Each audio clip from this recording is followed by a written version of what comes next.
Sir Alex, your first defeat on the road, how did it come about?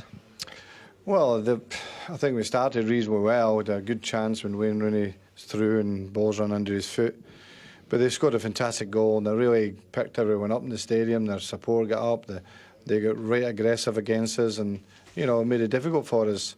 It was a marvellous hit, you know, it was on the volley. And the second one just after half-time was a killer for us, you know, a marvellous strike from the free kick.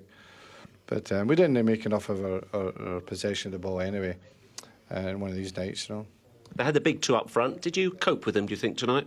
Well, they're very strong lads. I mean, they're big, aggressive lads. You know, Phil Jones only 19, you know. That they didn't really, we say, tear us apart or anything like that, but they were a handful. That's the only way you could put it. They're a handful. And I think we can cope with that all right. But I think the story of the game really is that they had two fantastic strikes and put them in the driving seat and they weren't going to lose it. They were really determined to make sure they didn't lose it. I mean, you changed your goalkeeper, but would anybody have saved either of those first two? No chance. They were fantastic strikes. You've got to give the players credit for that. You were looking for juice tonight, but is it now a slight advantage Manchester City? Oh, yeah, of course. We had the opportunity. We were playing tonight. They played last night. They won theirs and we've lost theirs, so it's an advantage to them, of course. Does it make it worse, the fact it's back-to-back defeats?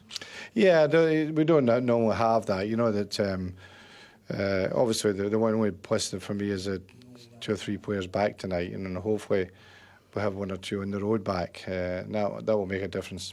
How do you look at it? Every defeat or victory is significant, or because of the results we've seen lately, this stage of the season, you don't get too worried about that sort of gap? No, it's not a time of panic or anything like that. You know, we've got the patience and experience to cope with that. Losing a game is this, you know, turn of the year is you don't want it. It sometimes can happen. You've seen some of the results recently, but obviously we'll need to get the show on the road in terms of the run-in, particularly in March and April.